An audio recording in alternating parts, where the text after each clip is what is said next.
പ്രിയമുള്ള എൻ്റെ വിദ്യാർത്ഥിനികളെ എല്ലാവരെയും ഞാൻ ഓൾ കേരള ഡിസ്റ്റൻസ് എഡ്യൂക്കേഷൻ എന്ന് പറയുന്ന നമ്മുടെ സ്ഥാപനത്തിലേക്കുള്ള ഓൺലൈൻ വീഡിയോ ക്ലാസ്സിലേക്ക് സ്വാഗതം ചെയ്യുകയാണ്.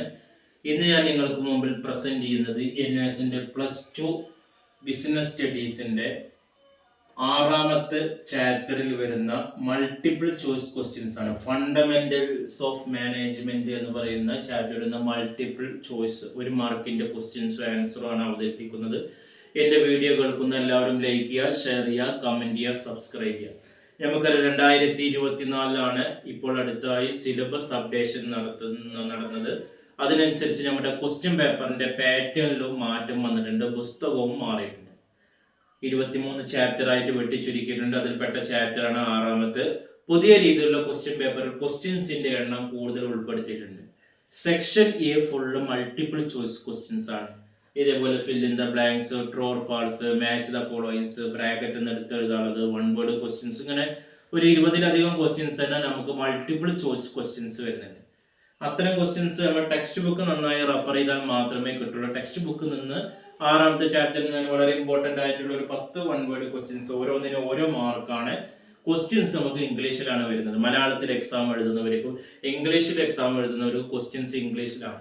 അതുകൊണ്ടാണ് ബോർഡിൽ ക്വസ്റ്റ്യൻസ് ഇംഗ്ലീഷിൽ എഴുതി അതിന്റെ അർത്ഥം മലയാളത്തിൽ പറയുന്നത്. ആൻസർ ഇംഗ്ലീഷിലോ മലയാളത്തിലോ എഴുതാവുന്നതാണ്. ഫസ്റ്റ് ക്വസ്റ്റ്യൻസ് ആണ്, management is a dash functions ആണ്.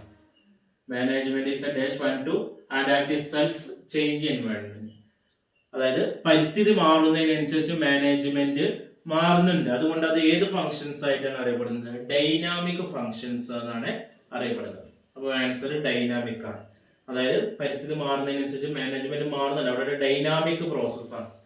രണ്ടാമത് ദ ഡേഷ് മാനേജ്മെന്റ് ആൾസോ എക്സൈൻ ഓവറോൾ ആണ്. ഒരു ഓർഗനൈസേഷന് മൊത്തത്തിലുള്ള കൺട്രോളിംഗ് നടത്തുന്ന മാനേജ്മെന്റ് ഏതാ? ആൻസർ ടോപ്പ് ആണ്. ടോപ്പിൽ കിടക്കുന്ന മാനേജ്മെന്റ് ആണ് മൊത്തത്തിൽ ആ ഓർഗനൈസേഷൻ കൺട്രോൾ ചെയ്യുന്നത്. മൂന്നാമത്തെ dash is decide what is to be done when. എന്ത് ചെയ്യണം, എപ്പോൾ ചെയ്യണം എന്നൊക്കെ തീരുമാനിക്കുന്നതിനെയാണ് എന്ത് പറയുന്നത്? അങ്ങനെ മുൻകൂട്ടി തീരുമാനിക്കുന്നതാണ് പ്ലാനിങ്. മാനേജ്മെന്റിന്റെ വളരെ ഇമ്പോർട്ടന്റ് ആയിട്ടുള്ള ഫങ്ഷൻസിൽ ഒന്നാണ് പ്ലാനിങ് എന്ന് പറയുന്നത്. നാലാമത് board of director and chief executive. Board of ഡയറക്ടറും ചീഫ് എക്സിക്യൂട്ടീവും ഏതിന് എക്സാമ്പിൾ? ഏത് ടൈപ്പ് ഓഫ് മാനേജ്മെന്റിന്റെ എക്സാമ്പിൾ ആണ്? മിഡിൽ ലെവൽ മാനേജ്മെന്റിന് എക്സാമ്പിൾ. അടുത്ത 5ാമത് management principles are broad guidelines for managers for decision making എന്നാണ് പറയുന്നത്. മാനേജ്മെന്റ് പ്രിൻസിപ്പിൾ ആണ്. മാനേജ്മെന്റ് എന്ന് പറയുന്നത് ഒരു ബ്രോഡ് ഗൈഡ് ലൈൻസ് ആണ്. മാനേജർമാർക്ക് തീരുമാനങ്ങൾ എടുക്കാൻ പറ്റുന്ന ഗൈഡ് ലൈൻസ് ആണ്. 6ാമത് dash as the father of scientific management. ശാസ്ത്രീയ മാനേജ്മെന്റിന്റെ പിതാവായി അറിയപ്പെടുന്നതാണ്.